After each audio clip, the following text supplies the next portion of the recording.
Okay, good morning, everyone. Good morning, everyone. Welcome to Leading with Light.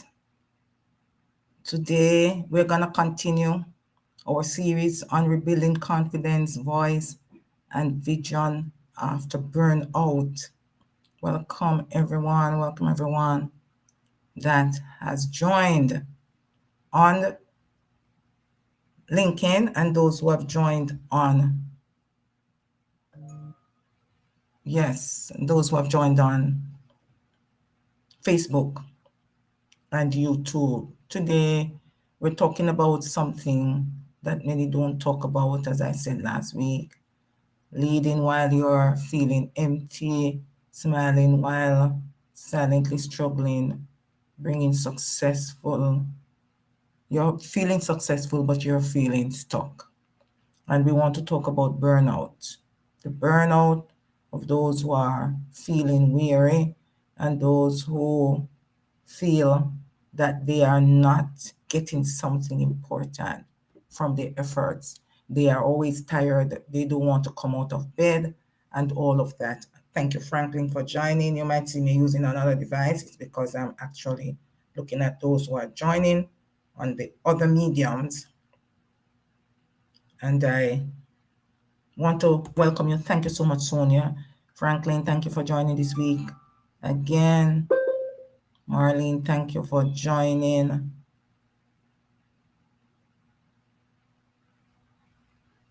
Thank you for joining, Numa. I appreciate you. For those who don't know me, I am Dr. Marcia Thomas. I'm a Christian leadership consultant and a life purpose coach, an author, motivational speaker, and also a trainer. We talked about last week how burnout erodes trust and also clarity, and looked at the practical ways to reclaim your voice and your boldness. And we also looked at some purpose strategies to rebuild vision without pressure. And that's where we're going to focus today. They continue the purposeful and practical ways that we can reclaim our voice and boldness, and some strategies to rebuild your vision without pressure. Thank you for joining, Carol, and thank you for joining, Marion and Davis. Thank you so much for joining. Let's get right into it. For those who were not here last week, we actually looked at a statement that says purpose doesn't retire, it gets restored. And then we went into understanding, reclaiming your voice as a leader, and that today we want to rediscover, and we want to make the mindset shift from survival to spiritual builder. And so those who were not here last week, we actually looked at the ways in which you lead and the fact that God does not forsake or destroy or distance himself from weary leaders. He specializes in equipping them. And so as they are equipped, we looked at how you lose your voice, and we talked about how you second guess yourself. You are stuck in paralysis analysis, and you can't press that send button until you have double checked and you have looked over things and you have passed them on to people, as even though you are very capable and you had done your fact checks and you had done your research and you had looked at all the variables before you decide. And so we looked also how you hesitate to make decisions when you are losing your way. And so you replay the conversations and you double check your choices, or look for hidden mistakes when you make the best choice in the interest of everyone, because you are not able to move on because you want to be all things to all men. And so you want to decide, you want to document, and you want to move on and practice trusting the wisdom that God gave you when you have all the facts, especially when you have not made a decision based on emotions, but really based on logic. So we looked at that, and we look at delaying projects, how you delay projects because you are not able to move past the perfection syndrome that you have. And that perfection, we clarified, was disguised as fear.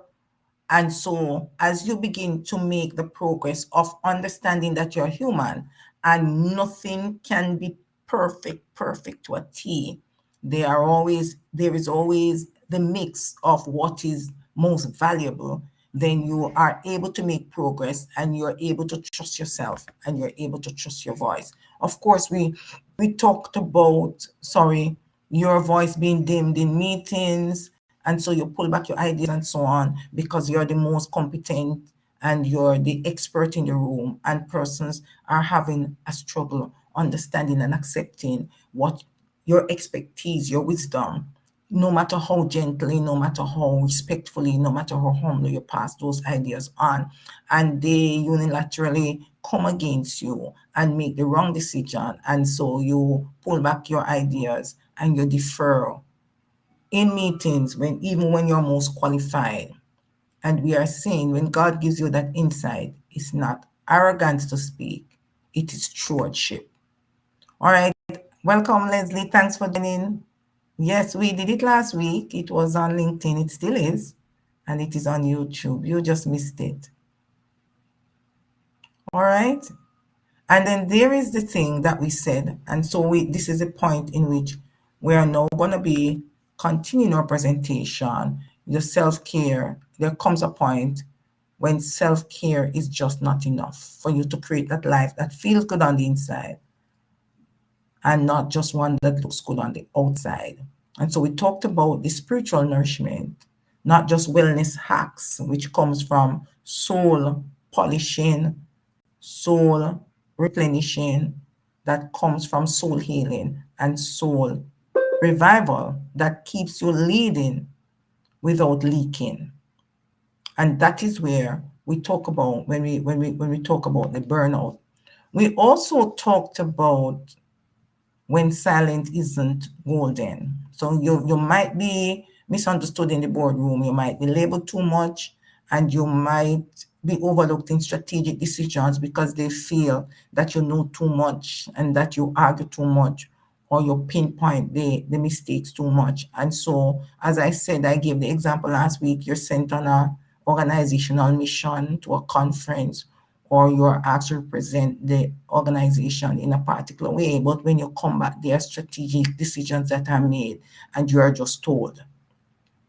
And then we say your voice can be silenced because you'll get discouraged after a failure or a rejection. All right. Those who have joined, we're asking you and we are encouraging you to just put your points out there and add to the conversation. All right. We now say that you need courage to speak under pressure, and we gave you the example of Esther. We talked about how you can maintain your leadership in a male-dominated culture. We spoke about Deborah, and we talked about how you can move from this insecurity to making the impact that you are created to make, because God doesn't wait until you become polished. He sends you as you are and equips you as you go along. And we gave the example of Moses.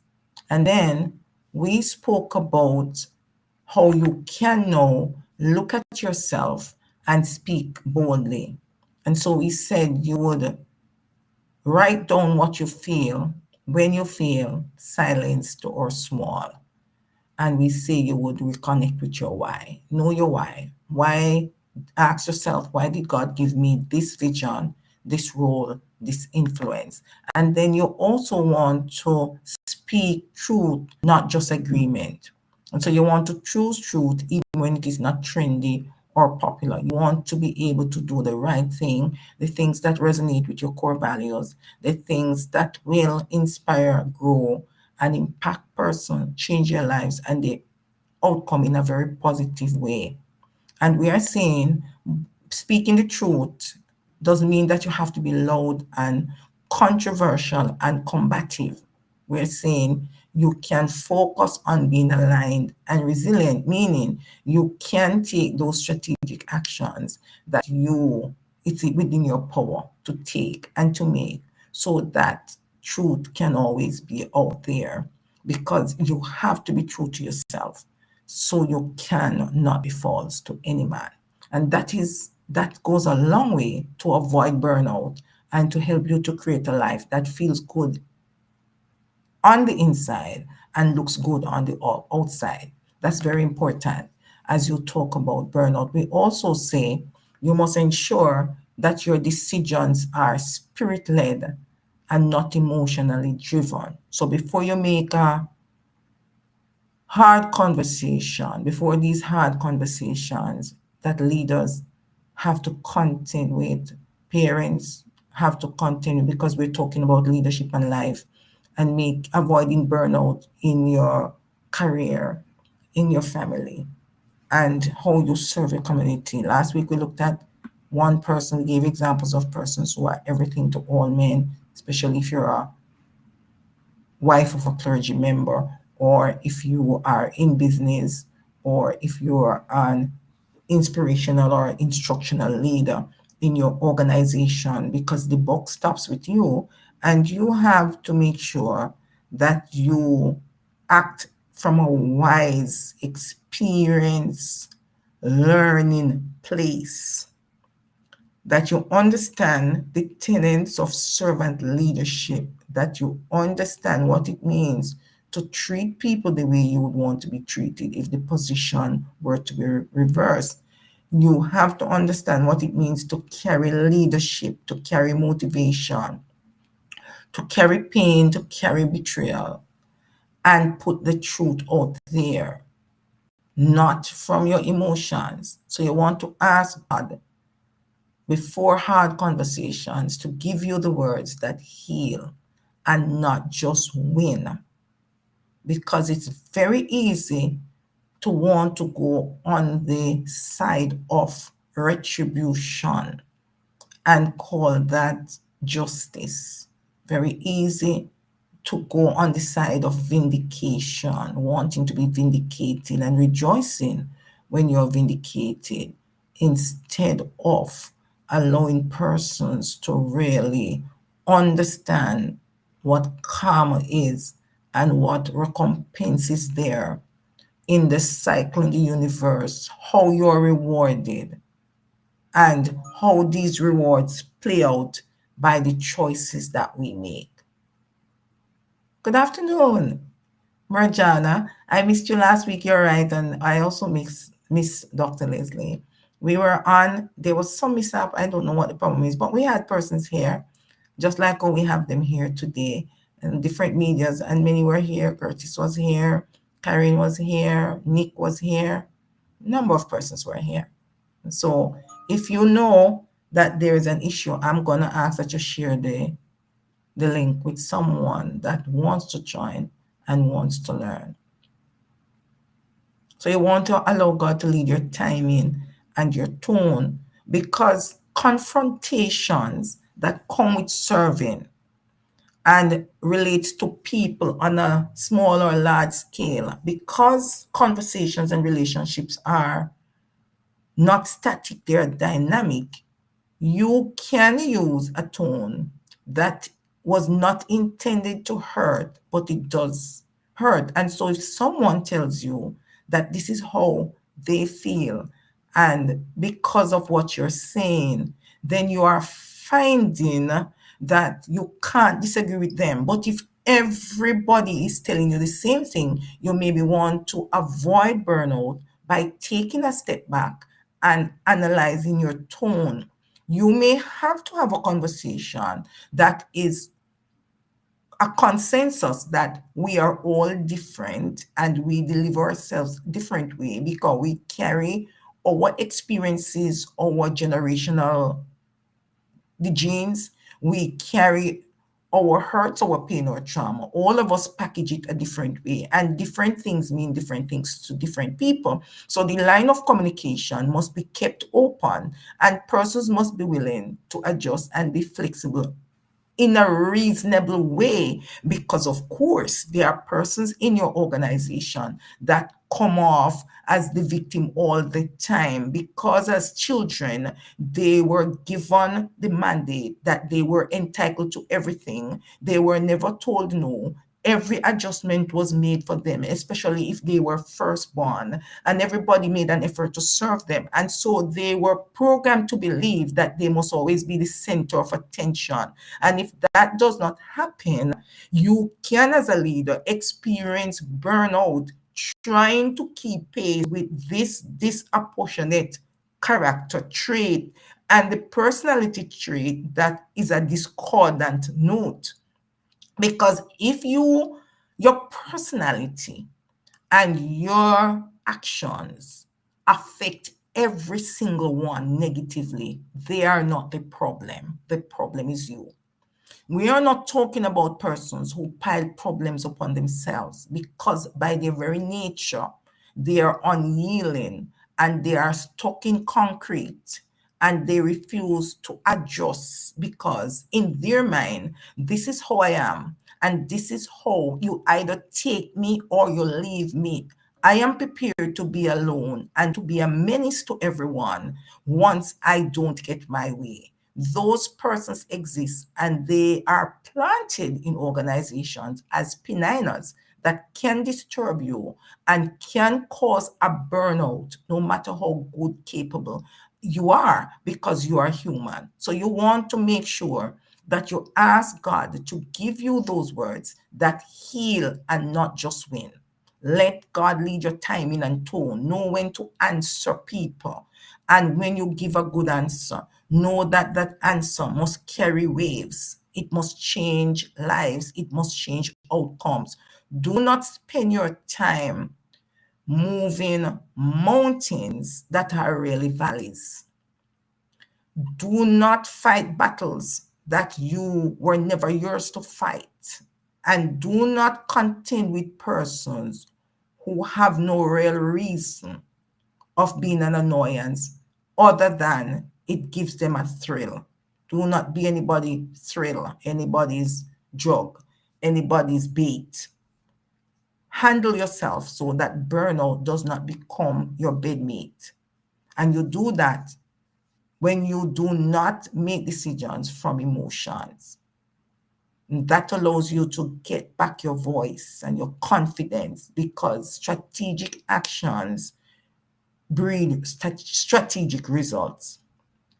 And you have to understand that if you are going to avoid burnout and navigate and rebuild your confidence and reclaim your voice, you have to operate from a healed soul, a revived soul. You have to retrieve the soul when burnout is trying to take that from you. Because burnout, as we say, can result from a purpose starvation and from an environment of persons who are self centered enough to make everything about them. And also, burnout can come from thinking that the more you do is the more success you will acquire, or it's the results will be better. And we want to say more is not most. The small things that you keep ignoring can also burn you out. And we highlight that last week.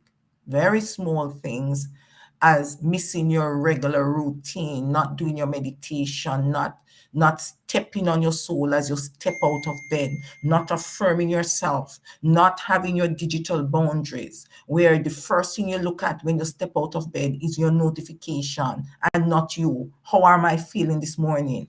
What am I going to have to take on? Am I ready mentally, emotionally, physically? What do I need to carry me through the day? And you focus on getting your head together, getting yourself together, making the right step before you step off your bed and out your door, affirming what will happen based on your situation. Today, I'm going to pay attention to what truly matters. I am going to embrace positivity and I'm going to release negativity. I am not going to let in those persons or things or remarks that will dim my motivation or destroy my spirit. I am going to be very intentional and focused in my connections and interactions today. When you leave your home with that mindset, burnout becomes very scared and very unsure of itself because you are going out with the mindset that you are a winner, you are a victor, not a victim.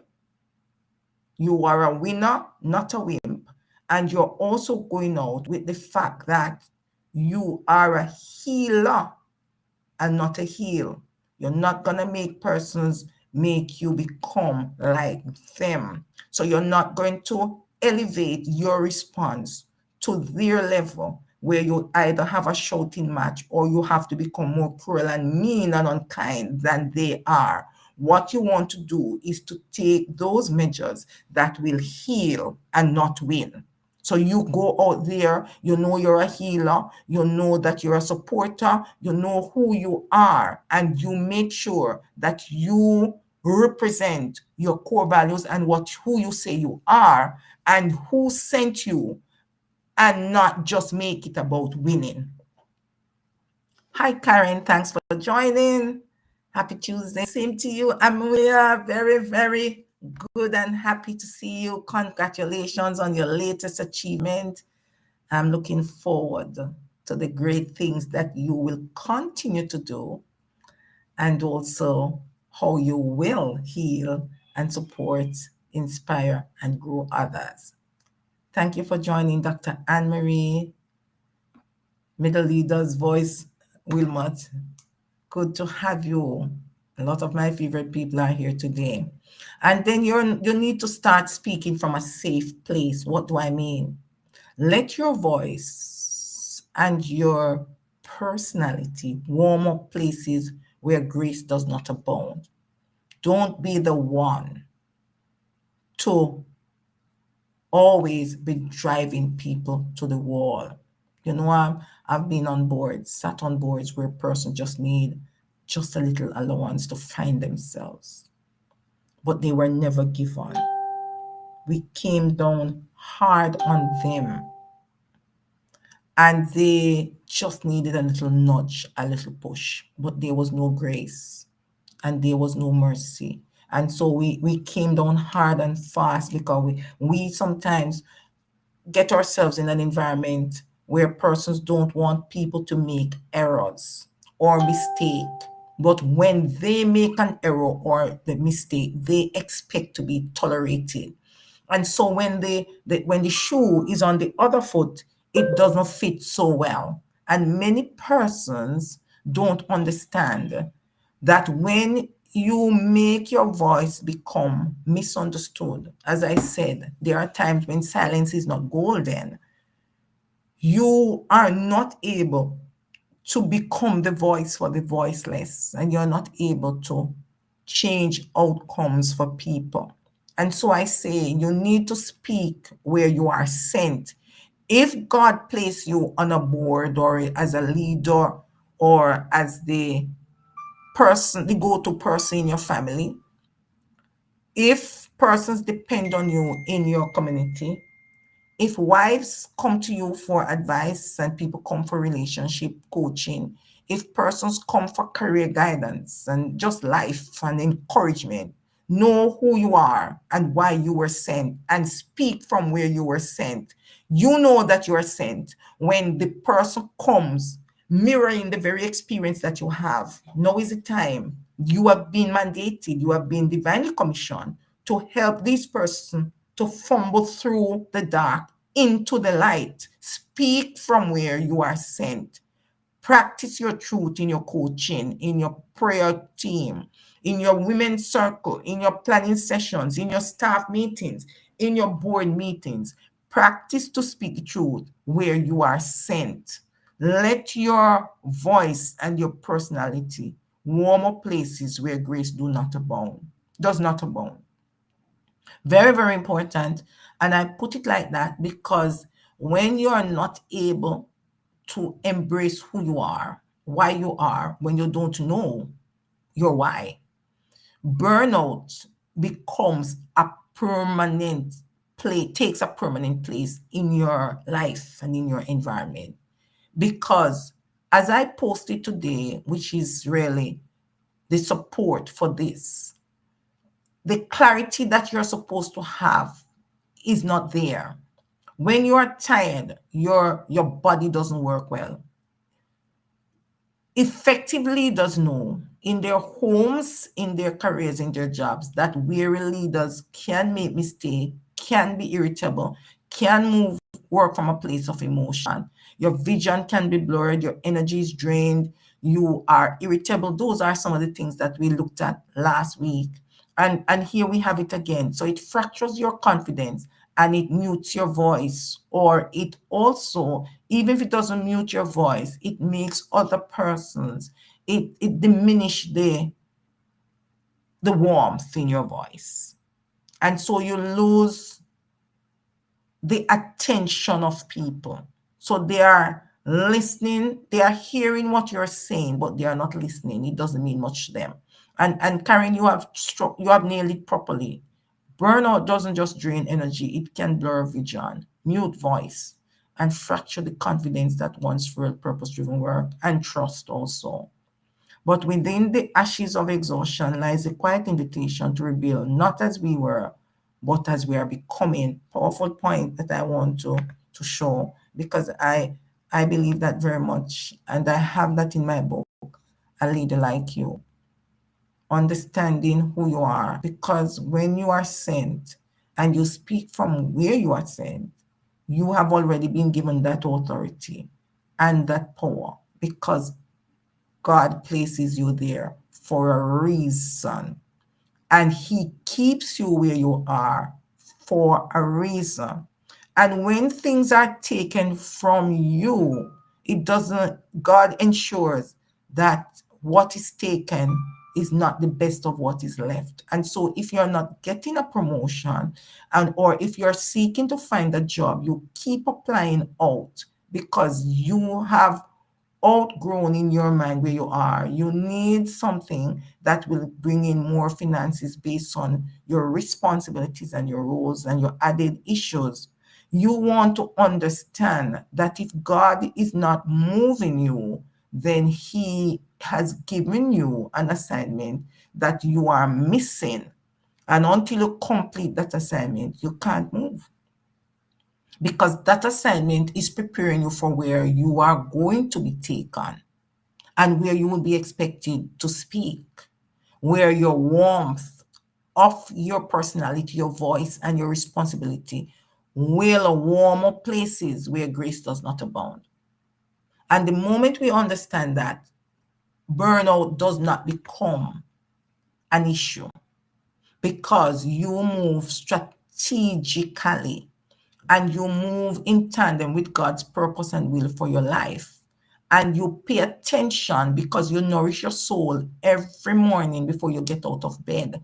You ask, you point to the source and you ask the source to give you your timetable, your chores, your duties for that day. And you don't go beyond that. And you leave something for another day, because the thing about work and responsibility, everybody is born into a world that is moving. Nobody is born and creates this world. You're in a world that is moving. When we die and we leave this world, the world keeps moving. The world doesn't need us to move. We enhance the movements, but the world does not need us to move. And so we must understand that we are born and we see work as we are born. Even before we come out of the womb, we see work. And when we die, work is still left here. Work and time will be with us until the end of work and time, when there is no more any reason to do any work. And so we want to understand that we must take the small steps that lead us to where we are going. And we must do the things that are within our power to do. And we must change the things that it's in our power to change. And we must understand that we must leave those things that we cannot change. We must drop those things that were never ours to carry. We are to lay down those backpacks that God did not give to us, because sometimes we feel that carrying them will make other people better off. What we are doing, as I said, I think it's the week before, that no that you say many times, that is intentional, that creates a boundary, that protects you physically, mentally, and emotionally, is also an equipped no. We have, when we are always available and when we show up for people who can do things for themselves and macromanage them, we make them become learned, make them acquire learned helplessness, and they become so dependent on us that they begin to use us, and they are not able to problem solve and critically think. Many times we do it to our children, because we have this myth that I am smashing, that they must be better off than you.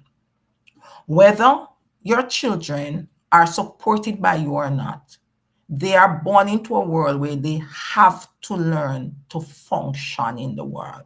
And many times they are more equipped than you, because you're in your little space, your little box. You go and you're on the grind and hustle every day to make them get gifts that they don't even use, and to give them clothes, so many that they don't even wear, have time to wear, and some that they never wear, because the moment you buy it tomorrow, the style change and they are no longer interested, and to keep them among the persons that don't like them. And so in that hustle, we are of the opinion that we are making them better off than we are, and we are allowing them to get the things that we never got. What is it that you're so ashamed of? What is it that you didn't get?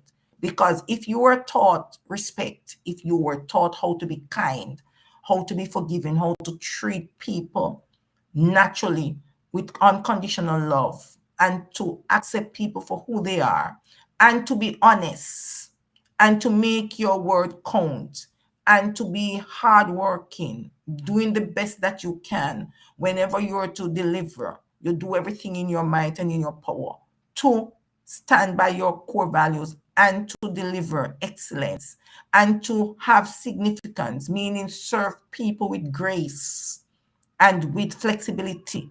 If those values are so shameful, and if those values are not worth it, then what is the exchange? Because the opposite of that is what we are teaching our children when we put value on external validation and on items and things, and not people and not values.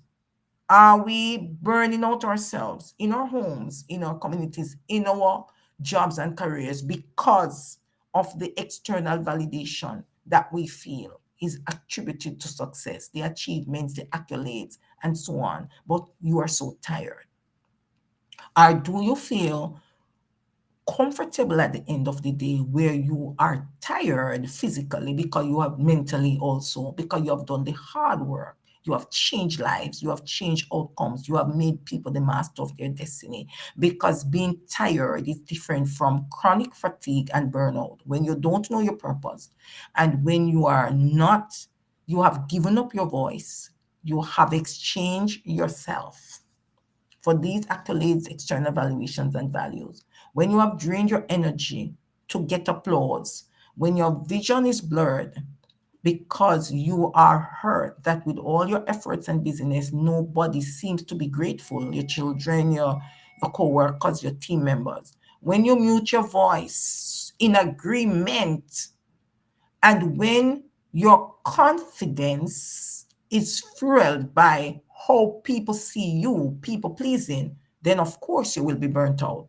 So I want you to affirm your identity daily. Say, I am called to speak. My voice matters, very much so. My voice carries light. I will not shrink to keep others comfortable. Then you will create a life that feels good, not only on the inside, but also looks good on the outside. And that's where I want us to take the reclaiming of your voice. So here are some reflection questions. Where or when did I first begin to silence my voice or my impact or my influence? Who or what taught me that my words or my presence were too much? What message do I carry that someone else needs to hear or see to be encouraged to change their life, to get just a little nudge or a little motivation, not to give up? What outcome or life am I appointed to change? Is it the life of my team members? Is it the life of my children, my spouse, my friends? Because boldness isn't a personality trait, it's a kingdom assignment. And burnout was never ever given to us. Never. God says the plans He had for us is to prosper us and to give us an expected end. Neither has He given us a spirit of fear, but He has given us a sound mind. And that's the issue.